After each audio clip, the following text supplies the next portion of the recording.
Okay, thank you. Good afternoon and welcome to this important conversation, Louder Than Words. My name is Angie Sims, and I'd like to introduce you to our esteemed guest and moderator. Our moderator, Mark Willis, is the founder of ParQuest Consulting, whose mission is to help firms level the playing field for Black and Brown financial professionals. I have the honor of welcoming our guest, beginning with one of America's most profound and nationally recognized voices of financial literacy, co-CEO and president of Ariel Investments, Mellody Hobson. Thank you for joining us, Mellody.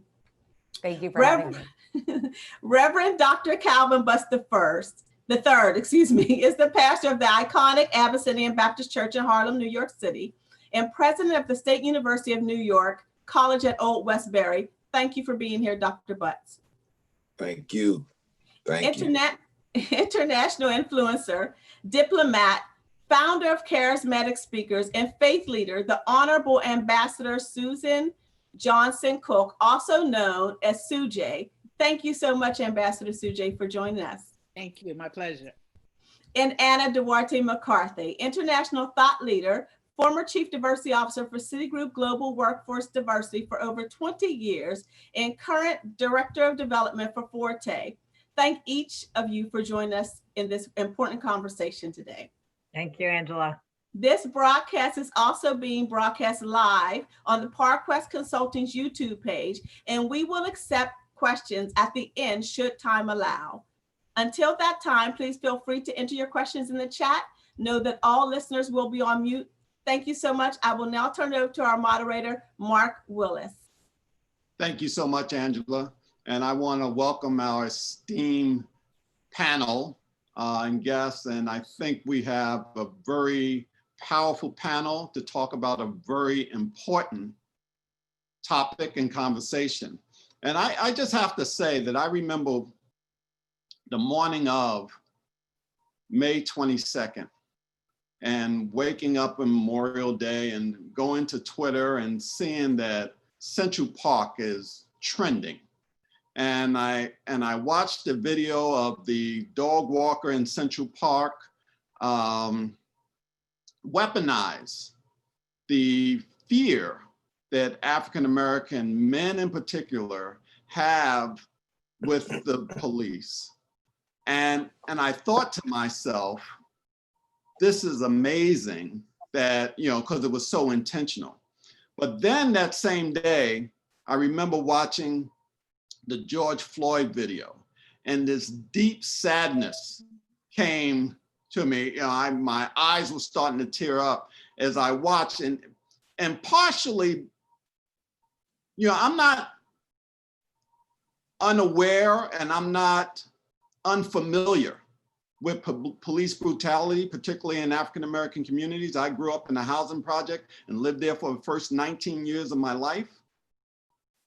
But to watch that particular video and the callousness of taking a human life without caring one bit, hands in his pocket, just really shook me to my core. And even after, the person either close to or actually taping said that he's not moving. Did you just kill him? There was no effort to see if he was still alive. And so that really shook me. And it was different than all the other times I've watched police brutality and witnessed it. And then the reaction and the outrage from America and the diversity of that outrage gave me hope. And it felt like, and it feels like this time is different. So the first thing I would like for you guys to talk about is the significance of this moment and in a historical context, because it really feels different this time.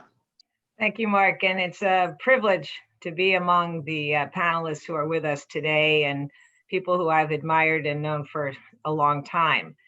A couple of things, like you, I felt outrage, sadness, discouraged watching the video because it was another terrible injustice in a long line and hundreds of years of injustice. So it just seemed to culminate in yet another moment. What happened then, and what we talked about, is I work in my space with undergraduate, early career, and MBA students, and in particular women of all backgrounds. And what I saw among our own community and around the world was a global outcry, and almost a perfect storm, because we're in the midst of an unprecedented time in a pandemic where people have been isolated, where there's been job loss, where jobs were rescinded. And so you had all these young, bright minds who coalesced across social media and poured that anger out into the streets. And that too has given me hope.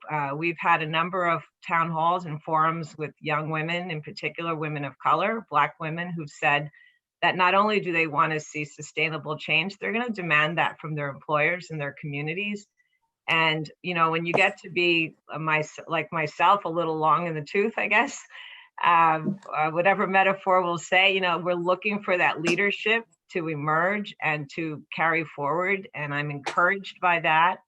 And I know we're going to talk a little bit about what needs to be different, because, you know, we've had some of these moments before. It's certainly those of us who marched in Washington several times, you know, more recently in 2017 in the Women's March. It's to demand change. So we have to find ways to make this sustainable and to ensure that whatever we do, and a lot of people are saying, what do we do, has to have sustainable, continuous action. And so, again, I'm just really pleased to be here. This is such an important conversation, and I look forward to hearing from the others as well. Well, I do thank you for the invitation to be with you and with my co-panelists, who are people I admire greatly. You know, I've reacted first as a mother of 2 adult Black men, particularly when George Floyd cried out for his mother, which was, it just was a range of emotions that shook through, I think, every Black mother on this earth. But it's also following 2 weeks prior seeing Ahmaud Arbery actually being hunted down. And we didn't know where to put those emotions. It was the George Floyd death that allowed the world to see what we have seen all of our lives. You know, as a Black mother, we have the talk, the prayer, and the cry with our children. Used to be the birds and the bees, but it's, as Black men, you know, what you have to do differently, what you have to do when cops stop you, what you have to do when you're driving while Black, shopping while Black, working while Black. And so the range of emotions as a mother first came forward.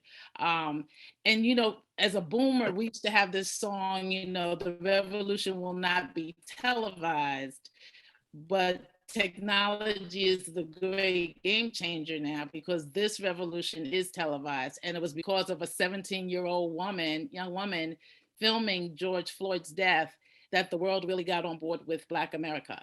And so as a mother and as a professional, I'm pleased to see the peaceful protest, but it also took me back to the original March on Washington, where I was in the basement of Abyssinian Baptist Church, Rev Butts' church.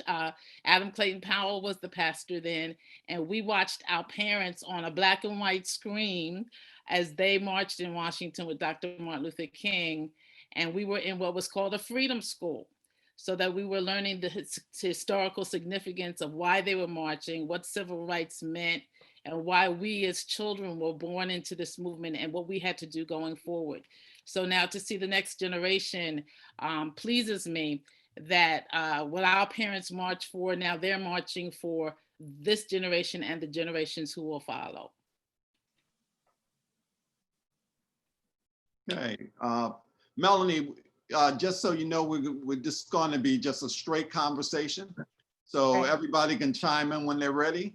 Great. But I Well, saw you. I'll chime in then, and I'll say that clearly, like everyone else, it's horrifying. And there's no question that you can't watch 8 minutes and 46 seconds of someone being murdered and not be horrified. And if you can, then I have some questions about your humanity and empathy. So that's the first piece. It's horrifying. I was horrified. But at the same time, like many of us in our community, we know this happens every single day without any cameras. I was horrified, but not surprised. And as I thought more and more about that feeling, those dual feelings that I was having at the time, I realized that that's how I always feel. And that's really a strange thing, that we've been conditioned to feel that way. We know the injustice that goes on every single day in this country, every single day, every single minute, in all corners of our society. And we also know at the same time that it has been going on for a long time. And yet when we see it, we are still again taken aback.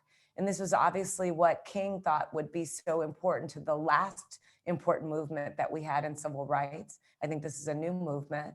The last movement we had in civil rights in the 60s, where he wanted to put the injustice and the horror on camera for Americans to be able to see what was happening in the segregated South, and to be able to see young people trying to just sit at a lunch counter and having dogs or hoses put on them to show America this is not right. Now, of course, just a small device in our pockets allows us to see this on a daily basis. And these videos are now, I think, a wake-up call to America, not Black America, not brown America, but white America, of what has been going on that we know all too well. Thank you. These are all great statements, and we've seen movements like this, even internationally, across many decades and centuries. I go back to the conference in Bandung in 1955, when the only African-American representative was Adam Clayton Powell Jr. And this was a coming together of Asian and African nations that were just emerging. Of course, as was referenced, we've seen it in the civil rights movement. And that movement helped to project by via of the cathode ray tube television on the screen. It made many, Ted Koppel is one I can think of, many great reporters even greater because they covered it. And it revealed to America and the world the hypocrisy of this nation.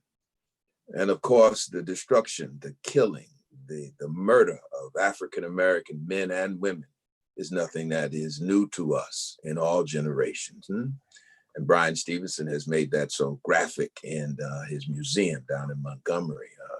If museum is even the right word.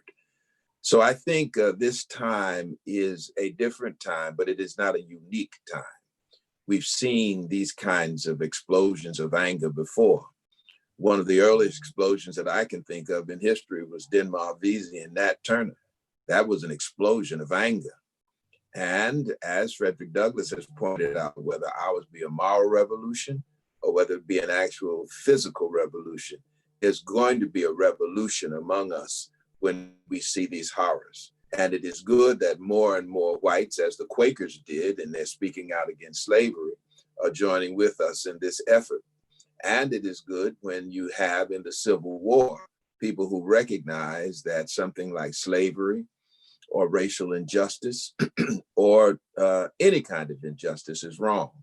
And so therefore morally outraged, as we died to make men holy, let us die to make men free. Our God is marching on. So this time, while it feels unique to some and it different to others, when you compare it historically, it's really not that different. And what we have to challenge is white male supremacy in high places. And that has not radically changed. It has not changed much in the leadership of our cities, though some. And we are seeing more and more African-American mayors. It has not changed much in the leadership of our government, though we had an unusual happening in the election of Barack Obama. But the control of power still resides among white males. Now we're chipping away at it incrementally. But when all else fails to organize the people, poor people, Black and white in this land, then conditions will. That's Marcus Garvey. And for us as African Americans, we have to seize this moment to really challenge white America. Protests are important. People in the street are important. And that should continue if it can. But protests at the corporate level, if we look at the boards of many of our corporations, There are not many Blacks, and the Blacks who are there are well chosen. They're not going to rock the boat too much, and they've been well trained in institutions that don't necessarily profess to be moral leaders or leaders in the change of America. And, you know, I was told by people who are deeply rooted in corporate America, who happen to be African Americans, that African Americans of a certain age, African Americans of a certain occupation or calling, are not necessarily the good representatives on these boards, even though Leon Sullivan, who was one of the pioneers in this effort, happened to have been a Black minister and happened to have been in a key place when it was important for liberation in places like South Africa. I've seen corporate executives pledge their support to these kinds of efforts. Yet when it comes to particularly banks and others, though there are exceptions, when it comes to putting the money in the places where we need it so that we can really press for equality, it's not there. It's there, but only in sufficient amounts to quell, shall we say, the bubbling up of outrage. But when you really need something that will build affordable housing, something that will change the nature of our schools, something that will really inform, you have to recognize power concedes nothing without a demand. That's Frederick Douglass. It never has and it never will. And those who are in power are not just going to give it up. They'll give a little here, a little there. But when it really gets down to the essence of the system that sustains them, that's when the people have to rise up. And I believe that's what got Dr. King killed. Now, in this moment, as outraged as we were with the death of George Floyd, think about the millions, hundreds of thousands of people who watched the lynching and the castrating of our brothers and the mutilation of our sisters. This is, my beloved friends, a question of how long that the people will really put up with this. And our cry is for revolution. And while I agree with my sister that the revolution will not be televised, the true revolution won't be televised. It will be ugly, it will be brutal, unless America comes to its senses. And with the man we have in the White House now, that does not look like it's going to happen. And we are compromising yet again with Joe Biden. It's yet another compromise. Joe Biden may be the lesser of the evils, but he has certainly been a part of the system that has been oppressing Black people for hundreds of years. So, you know, we continue to press. We continue to protest. We can continue to not appease, but shake, if you will, power in this nation. And we cannot accept that white people will choose who they will let on their boards and who they will let.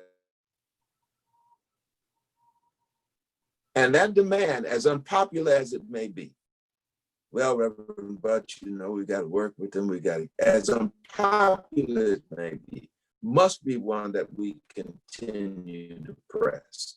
You can't have rain without thunder and lightning. You can't have crop without the terrible roar of its waters. This is not new with me. Of course, you know, I quote the great masters, the great rhetoricians, the great fighters for progress. That, of course, again, is Frederick Douglass. And I think, listen, I think clearly about the big brouhaha that was made about the most recent publication of the biography of Frederick Douglass. And I think about the people who promoted that and who called me. Yet many of them found themselves at the behest of the people they work for. And few of them are engaged deeply in the bowels of the Black community. So there's a reckoning coming. And people are calling now, especially whites are calling, what should I read? What should I read? Read The Choice by Samuel Yett. Read The Debt by Randall Robinson. Read The Crisis of the Negro Intellectual.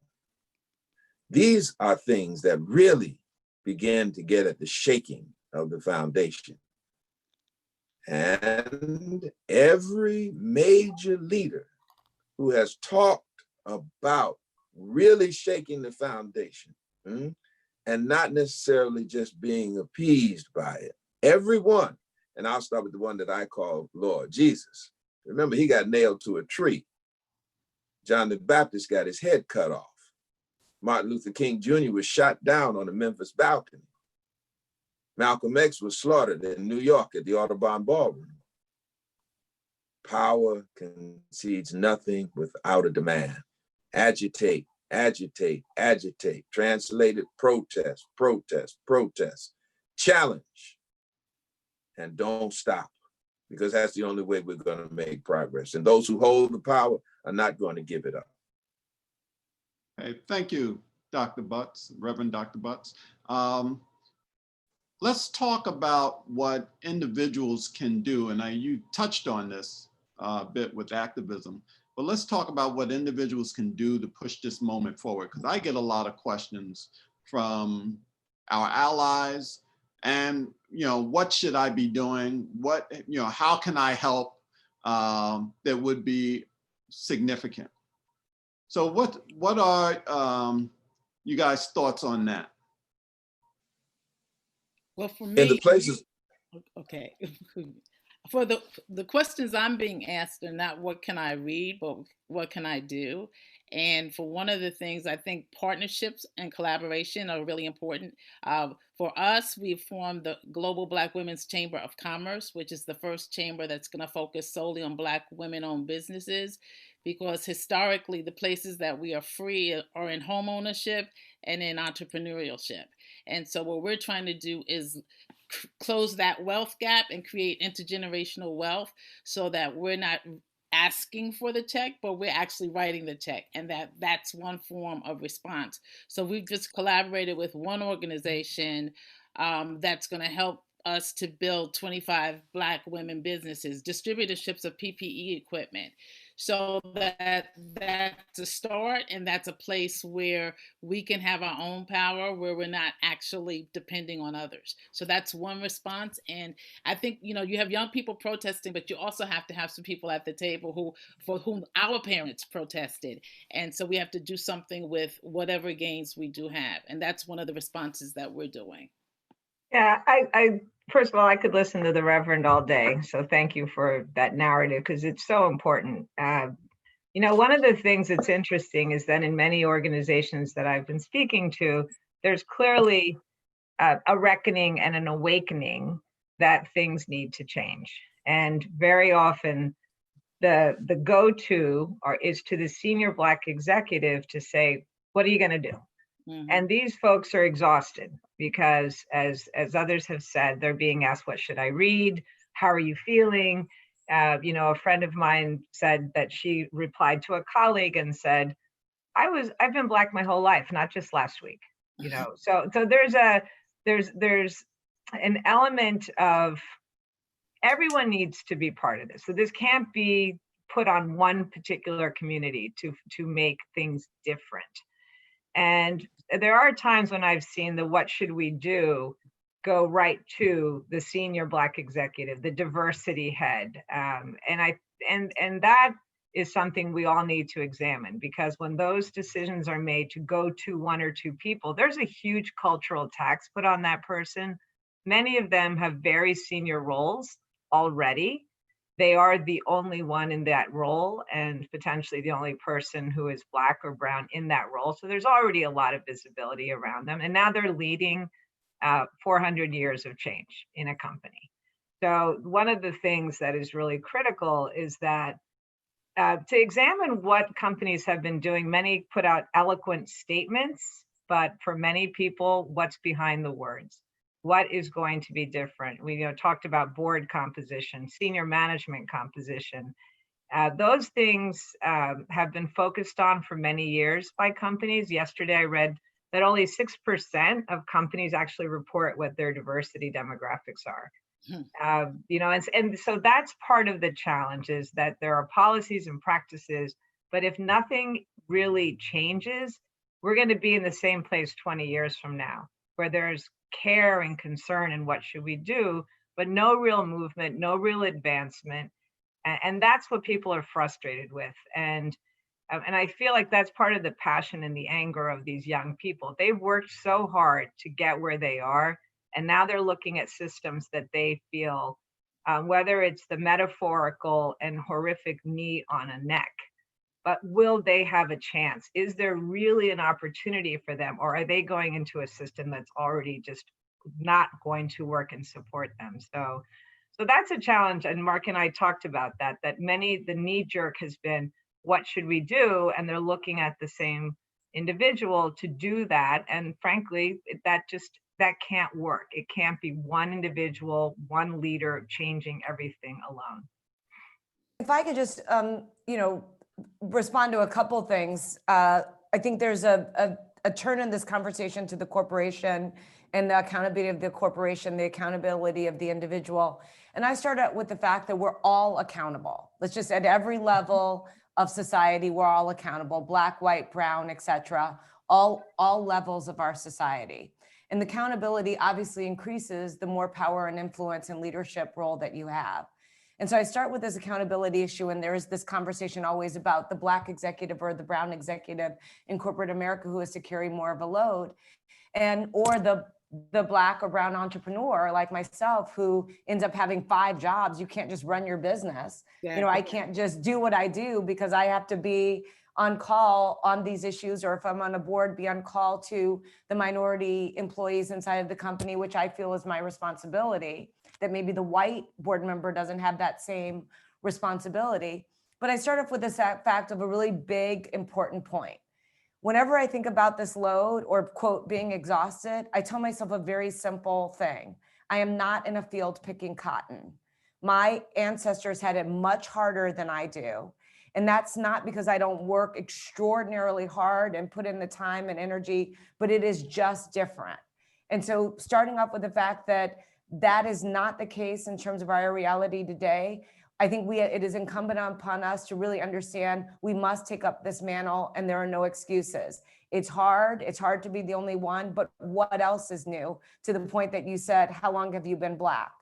The second thing that I think to Reverend Dr. Butts' comment is that, Dr. Reverend, I think, is to really make the point, and I've been a fan of yours for so many years, and we met in the halls of a corporation, is that those of us who are in those rooms, we are accountable to making sure that there is change. And so we started a conference almost 20 years ago called the Black Corporate Directors Conference. And the goal of the conference is to have Fortune 500 directors understand their role in making sure that civil rights is in the boardroom. That conference was started with my firm, Ariel, John Rogers, my co-CEO, and myself, and Charles Tribbett from Russell Reynolds. And we have actually put together what we call a call to action for those board members to help them understand their responsibility. And we call it the 3 Ps, so that there's actual specifics as opposed to anecdotes or just working on these things. And we say the 3 Ps are people, purchasing, and philanthropy. And at the people level, we say count. I love the saying, math has no opinion. Count. You have to count all levels of the organization. You're not allowed to lump all the ethnicities together and have this umbrella of ethnicities and gender. What does it look like with African Americans, Latinx, Asian, et cetera, go through the organization from the top, from the board, all the way down to the lowest ranks of the organization? And do those numbers line up with society? Are people underrepresented as you go up those ranks or not? And then what are you going to do about them? What are you going to do about them? Incentives. You get what you incent in corporate America. You must set targets. People get all upset about targets. And they're like, you want us to put in quotas. There's a difference between a target and a quota. And targets we are used to in corporate America. We have earnings targets. We have production targets, profitability targets. It is a part of the DNA of corporate America. So why not have targets around diversity? We need those. And you can't hit a target unless you set one. So we need targets, and we need an incentive to back up the ultimate outcomes, because you get what you incent in corporate America. So if your pay is on the line to hit a number, I promise you, the people in corporate America will start from their own enlightened self-interest, figuring out a way to make it work. So that's at people, purchasing. We think the term supplier diversity and procurement, that's so last century. We should be talking about business diversity. And just like we count with people, we need to count the corporate spend across all aspects of spending. Our economy is a service economy, and the whole idea of procurement is based upon a manufacturing economy. 2/3 of GDP in this country is service related. And so the areas of corporate spend that we need to pay particular attention to and make sure we're inclusive are professional services, financial services, technology, to make sure Black and brown entrepreneurs are represented in that spend. And that can change the game in a big way in terms of minority businesses and the livelihoods that they have. People are always talking about access to capital in terms of entrepreneurs. And John Rogers and I say access to customers makes all the difference. If you have customers, you can take that to a bank and say, these are the revenues I expect. But if you don't have customers, capital won't do you much good. And then last but not least, philanthropy. Now, here's the problem right now. This is the tail that's wagging the dog. There's so much virtue signaling going on right now with corporations wanting to suggest and show that they are aligned around these issues of economic inequality and improving the outcomes for people of color. And so they're doubling down on philanthropy. I'm all for that. However, you will not fix society without fixing your own house. It starts from within, not from without. And at the end of the day, as I like to tell my white colleagues, Black people, we want to send our own kids to school. We actually don't want scholarships for our kids. Now, I don't mean that in a pejorative way or in an ungrateful way, but saying over the long term, our goal is to be able to support our own families and our own community. And the way to do that is to create economic opportunity for individuals. Right now, 50% of working African-American adults are unemployed. That doesn't work. That won't work long-term in terms of creating a society or having a system that works for everyone. And the last part, and I'm sorry to go on so long, why should this time be different? If you just, again, go back to enlightened self-interest, this time the protests were in city centers. This time, this wasn't about, burning down a Black community or us being upset and hurting our own property. We took it to other places. I'm not for violence in any way, but I understand the outrage and the rage, especially when you're in a situation where your children are potentially hungry. And so now that rage has come into city centers, businesses understand this is not good for business. And so they are more incented, back to incentives, to be able to find solutions that ultimately lead to better outcomes because it's affecting their pocketbooks. And I would agree with some of that, but I would say that they are incentivized within a certain frame, within a certain context. They are incentivized as long as it does not threaten their power and they can control it. You see, I argue that corporate America, banks, all of it, built on the back of slavery, of course. And the monies that they have, that's our money. That's our sweat equity. And it needs to be reinvested, not at a level that compares with their configuration of what society ought to look like, or how much should go here, or how much should go there. It needs to be freed up. And it needs to be in the hands of men and women who are on the ground, working in the bowels of their community, building, and a good point, though I'm going to refute it in a moment, housing, affordable housing, daycare centers, improving public education, not trying to take public education entrepreneurial. And in the boardroom, the men and women there ought to be arguing these points at the risk of the jobs, at the risks of the positions. Because if this is going to be a change moment, you're absolutely right. It has to absolutely change. And that change is forced. Look, historically speaking, slavery would not have ended without the Civil War. And I'm not a big advocate of violence either. defensive. It would just not have ended. In fact, it would have stayed in place. And so therefore, there is a lot of pressure on us in the boardrooms, on the individuals who have somehow made it to certain positions. Huh? There's a lot of pressure. I'm president of a school. So, and it is overwhelming, but that's what's expected. That's what's expected, and that's what's necessary. And whether it's Charles Hamilton Houston working himself to death, Thurgood Marshall battling up through unimaginable challenges, and any number of men and women, the whole system has to change. And I'm saying that it's really not going to change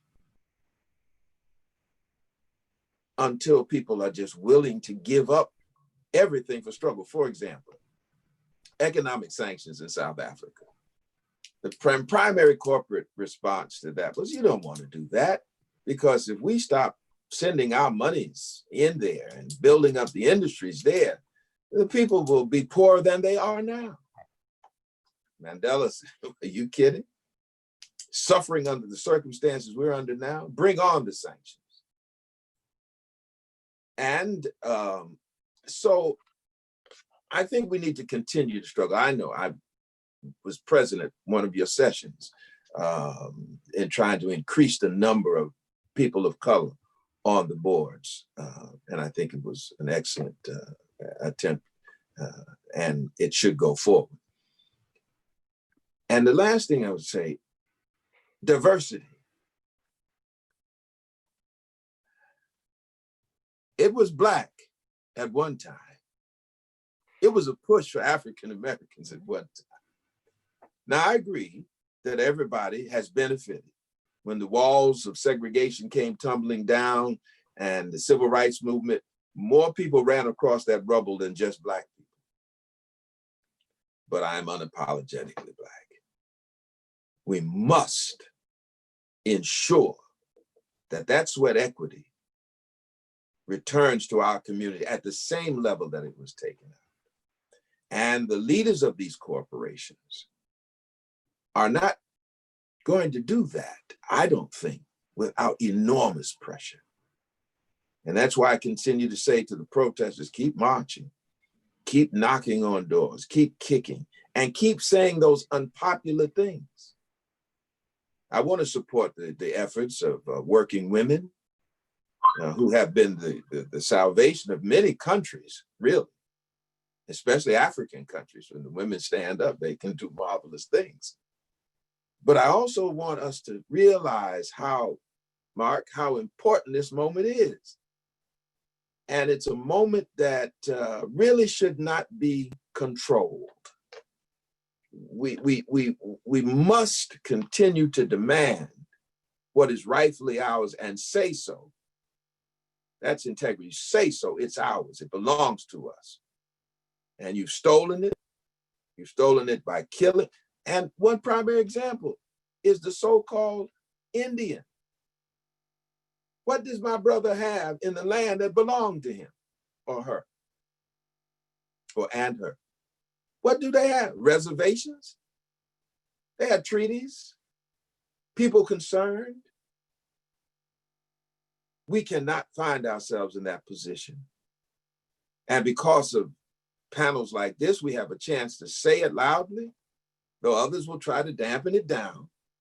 Because of the brothers and sisters in the street who are marching, Black and white, I will give the white people who join us in that, who are ontologically Black, moving forward. But I don't want to miss saying to all of us, you're right, Mellody, to all of us, that unless there is change, this country is going to go to hell. I too would agree. It really is. A few of us may rise to the top, but you can't let that cover up the rest of us who are on the bottom. And there are the poor whites down there too. These poor white people are struggling. They're struggling. I And so that's our point. Sorry, Reverend. I do agree with you in terms of there needs to be a risk, but I would also say, Dr. Butts, just as we were going through seminary, there was always this divide between the scholarship and the praxis, and we never really connected. And I would say to Mellody, for those who are not in corporate America, there's another word I would say P. Another P is partnerships. And if I had to add a C to the change, it would be that there needs to be a connecting of the dots for those who are not in corporate America.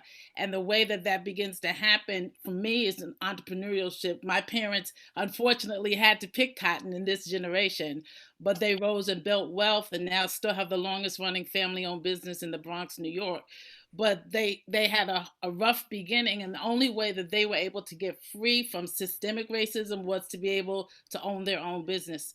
And so I would say for those who are in corporate America, and I was introduced to your boards also through Marion Hurd and others, is to make the connection with those who are not in corporate America, because that's how change really comes. We're the servant leaders on the streets from our churches, other institutions, but we never really have a chance to connect with corporate America. And if there's going to be change, then the voices that are servant leaders also need to be with the corporate board leaders. We need you at the table. We need you at the table. But I also feel you need us who are not at the table, because all of it comes together and converges for change to really happen. So one thing I 100% agree with you on that. So first of all, remember, I've never worked in a large corporation. Right. I sit on a couple of corporate boards, but I'm an entrepreneur, came from Chicago, youngest of 6 kids, single mom. We can do the whole song and dance, which is very familiar to our community. So let's start with that. Right. But the one thing that I say and what we advocate for in a major, major way, and I love Brian Stevenson's points about this, is you have to have proximity. Mm-hmm. You will need African Americans in those boardrooms who have proximity to our community, or not removed from our community. I have proximity. I'm not removed from my community in any way. And diversity, which is a word that has obviously been pummeled in so many ways in terms of its meaning. Mm-hmm. Diversity, this concept, has been watered down at times because there's this sense, to your point, Doctor, that just having a Black person in the room solves the problem. That is not true. Right. Everyone is not advocating in the same way. Everyone is not owning their Blackness in the same way or comfortable in it. Everyone is not as unapologetic as you, and hopefully I am trying to be every single day as I walk around the earth, and making sure that we are of service to a community that has less than we have. Right. For reasons that are no fault of their own. And I recognize in every single way, not being defensive, how the universe had to come together to conspire to create the opportunities that I have. It was a miracle, and miracles are not a way to lead a society and to create equality for everyone. Yeah. And so understanding that, and I use the example all the time, Clarence Thomas is Black. Right. But, he's not necessarily fighting for the issues that we know are so important to moving the needle forward for Black Americans. Let me give you an example. I was going to add to something quickly, is that I think just adding to the context on the narrative of diversity, that's a really important point. And I've been in this space for 35, 40 years. And as was said earlier, this was a conversation that came out of racial inequity. And over the years, it's been homogenized. It's been made comfortable for people. There's a level of complacency around what we talk about in some places when we talk about diversity. And there's and to the point of diverse perspectives, to make everyone part of the conversation. And we see that in how we track and hold accountability. So that's a really important point, is that as companies and other communities start to put their arms around diversity, I've been involved in community work as well, very recently, where there's been a real pushback around ensuring everyone is part of this conversation. While everyone can be part of change, we have to face and look at where the issues are. And that's what needs to be looked upon and held accountable to. And when we start to create it and make it I think comfortable for everyone, we're not going to be disruptive. And that's a real concern I have, is that I see that the initial let's do something is moving into, let's make sure we don't rock the boat. Well, we need to rock the boat, and we have to continue doing that. Let me make a specific point here. I have recommended, as a result of being with Mellody and the organization, a number of African Americans to boards, very qualified, been in corporate America in different positions, but are very much attached to the community, some members of our churches, and even had major governmental executives make the recommendation. Nothing, not even a response that says why. That says why. So that's one level. The other thing is,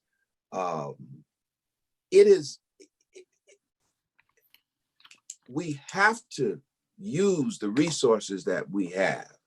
So if an African American is on a board, absolutely. If a corporate executive says, look, I want to help one of Dr. Sujay's firms, get on their feet, we have to take what we can get as a result of our struggle.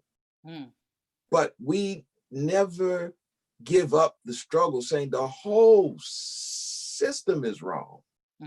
It is built on exploitation, and it will not change until we are just absolutely determined in not taking, a little here, a little there. Why would a person in power disrupt the system that supports them? Take the police. You saw it, Mark, you saw the knee on the neck, and we all saw the other atrocities that are taking place. The system, a Black officers are often involved in some of these killings. And so it's a corrupt system in itself. I don't believe you should throw them out. I don't believe that we can live in a society without the police. But there has to be substantial change at the top. Now you're seeing more and more African Americans as leaders of police departments, but many of them have to throw up their hand. They can't do it. They don't know what to do because the political system continues to support this kind of behavior. And why wouldn't it? Because it is supported primarily by those corporations and businesses that thrive in this kind of exploitative society. And I think I understand the struggle, and I know what we have to put up with, sometimes what we have to go along with, sometimes what we have to compromise with. But the essence of this thing is, it has fundamentally got to change. There's no compromising with it. And until it does, whether it's the police, whether it's corporate America and the church has to fundamentally change, because the theology that we deal with is just recently becoming a theology that is informed by the experiences and the history of people of color. Cotton Mather said it's all right to be a slave and you can be a Christian too. That goes back centuries. The church is as much responsible for this exploitation, and Martin Luther King recognized that when he wrote his letter from a Birmingham jail. And so therefore, and Black ministers as well as white still put forth this warped, bastardized theology. So you're right, all of us have a responsibility in this, and this makes this conversation so very important. But it's almost like the Black family living in a white neighborhood, seeing another Black family coming in and say, oh, they're moving in. They are moving in. We have got to demand that these corporate executives that we have a hold of, we cannot allow them. We must stay on them at risk of our own jobs, at risk, these churches, at risk of our own ministries.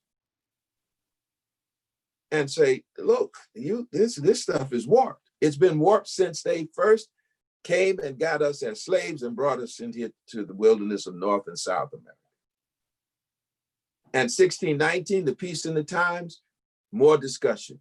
My sister, Alexander, help me quick. Jill Alexander. Say it again. Jill, oh, you're talking Jill Alexander? No, not No, Jill. Michelle Alexander. Michelle, thank you. Michelle Alexander. I'm getting older, folks. We all Michelle are. Alexander. Yeah. Michelle Alexander. You know, with the new Jim Crow, all of this is revelatory. And so challenging in a few places. Let me start with the church. So I know, Yeah, I was going to Start ask with about the the church. Yeah, I was going to say. yeah, the church. Our theology is warped. Jim Cone was telling us that. Mm-hmm. Liberation theology is extremely important. Womanist theology is important. Very much so. All of this comes out of our unique experience as Black people in America. And taking a look at John Johnson, taking a look at Reginald Lewis, thank you. Reginald Lewis, taking a look at those men and women, Madam C.J. Walker, Alelia Walker, taking a look at them and what they brought and what they had. These are the things that should influence us as we sit in these corporate boardrooms. Not what will our investors think? How can we increase this profit share? Sure, that's important to the corporate, but then what do you do with it in terms of making an overall impact? Yeah. To your point of law enforcement, I was police chaplain during the Amadou Diallo uprising, which was a very awkward place to be. Certainly people were outside marching. And I remember Reverend Sharpton and I having a discussion. Some of us needed to be inside because the racism inside the department was equal. But being is. Yeah. So to be one voice in the midst of that, it, cannot substantiate change. You can go to the police commissioner's office on a particular event, but you can't substantiate change. But to your point about churches, these are the first movements really not born out of the church in our contemporary history. So how do you think churches need to change to influence what is happening now? What are the specifics for you and those who are clergy leaders now? What do you think needs to happen? One of the things that I said earlier on is that the church inherited the mantle, or the blueprint, I called it, of Dr. King. He certainly, without question, came out of the church. Mm-hmm. And that blueprint said that we were entering into, generally, I've been to the mountain, I've seen the promised land. We inherited the blueprint and we tried to build on that. And our building was to demand, first of all, that the money in the banks, the money in America was our sweat equity. We built it. We literally built Wall Street and figuratively built it. So our demand was righteous.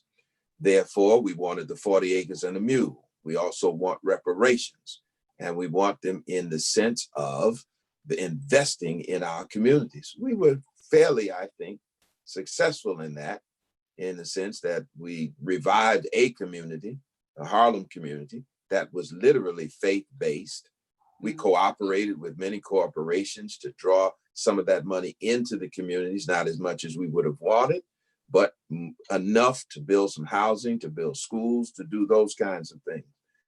Today, I think, first of all, we've got to start by telling the truth about our faith and its origins in the bowels of Africa.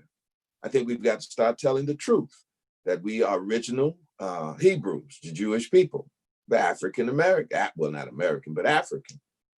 We've got to talk about our Holy Land as being Ethiopia, where the Ark of the Covenant is.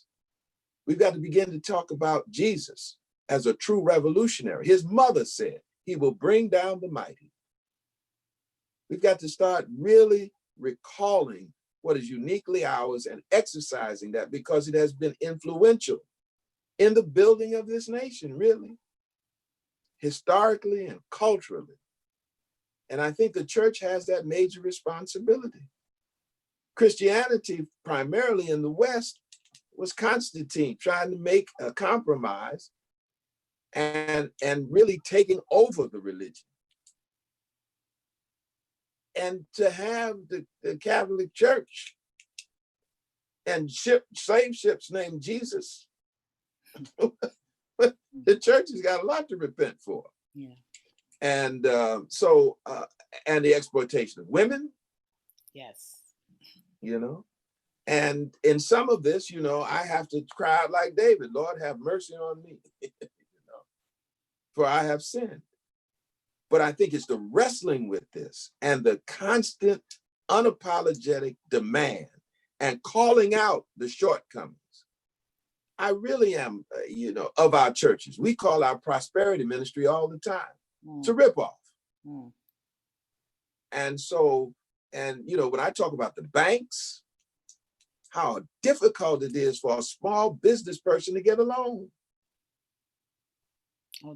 When I talk about corporations, I have to talk about some of them have invested more to the point where it really begins to represent something like reparations. And the exploitation of Africa, you talked about internationally, Brother Willis, the exploitation of African nations and Asian nations. And the only great Black politician that I think we have had to date is still Adam Clayton Powell Jr. So these are the kinds of things that we really have to, and it's only in sessions like this, Mark Willis, it's only in sessions like this that we can openly talk about it. I love everybody on the panel. I think they're wonderful people and have demonstrated across the years, but we have to wrestle not only with the larger system, but with each other in love. That's one of the great contributions of Jesus. I love you all. In love. And as this conversation expands, more and more of us will see, I think, change. And I think change for the good. I'm very hopeful. If you ever run across a minister who's not hopeful and optimistic, get away from him as fast as you can.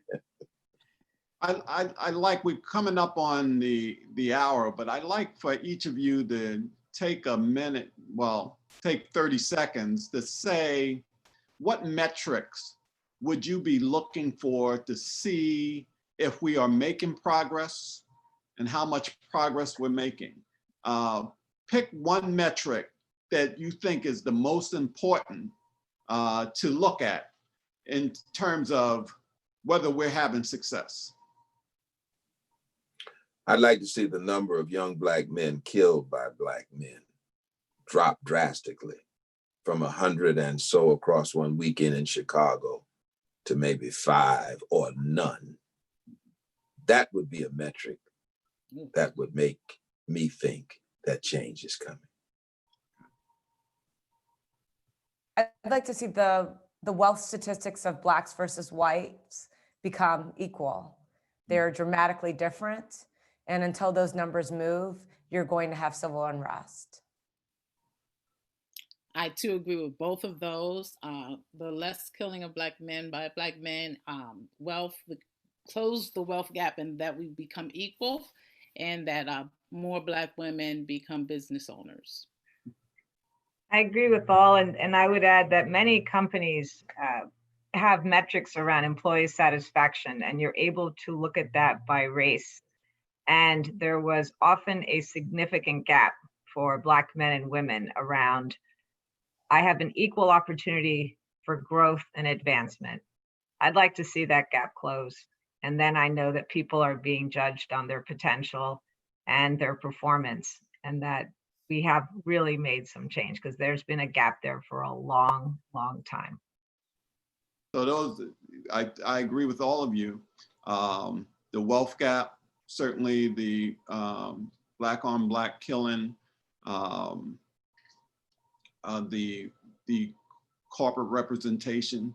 I would probably add this whole issue of transparency. I grew up in the wealth management business, and the wealth management business is notorious. Probably the investment business at large is notorious for the lack of representation. And I would say the biggest wealth managers,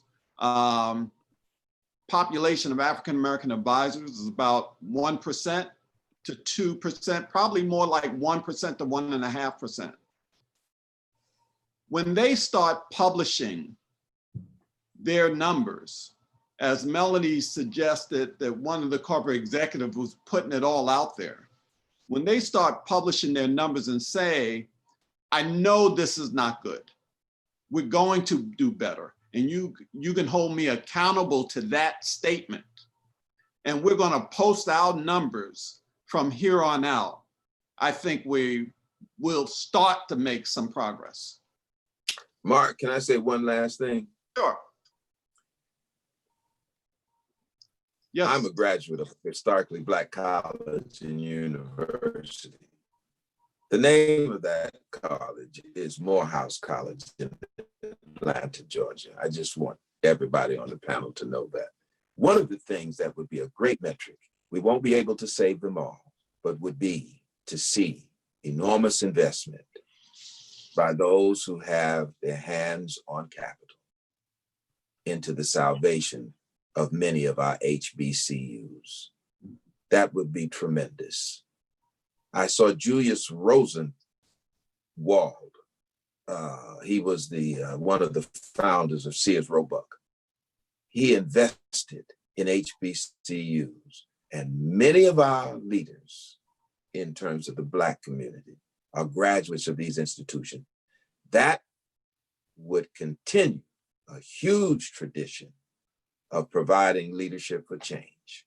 Howard University, Tuskegee, Morehouse, Spelman, these schools could, I think, help carry on this conversation with the quality of people that you have on this panel. I had to get that in, or else I think I would have been run out of the country. Okay, I know that many of you on the panel have time constraints, so we're going to wrap it up here. I would just say that I am very hopeful for the young people. I've lived all my life trying to figure out how to play the cards I was dealt. And that's been my mantra, play the cards which you dealt. But these young people say, hey, just turn up the whole Monopoly game. Just flip the table up. Let's start with a new deck of cards and make sure the game is not rigged. And I applaud them for that.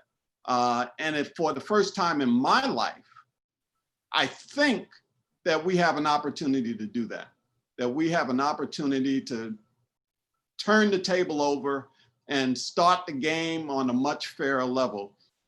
And I'm hopeful for my kids that that will come to fruition. But it's been an incredible conversation. I want to thank you all. I apologize to the audience because there were a number of chat questions and questions and answers. We just run out of time. And this is the first of hopefully many conversations that we'll have in the future. And I'm hoping that it will take place every second Thursday of the month. And we'll have, we might not be able to match the panel that we have today, an extraordinary viewpoints that they have, but we're gonna do our best. So you can visit www.parquestconsultant.com. You can also visit www.markwillispresents.com to learn what's coming up next. I hope you enjoyed it. You can tell by the conversation that when we're not monolithic, we have opinions that differ and are all valid. So again, thank you. Thank you for having us, Mark. Thank you. Mark. Thanks, Mark. Bye. Good to see all of you. And the audience, we appreciate you coming out, and we'll end it here. Thank you very much. Thank you. Thank you. See y'all later.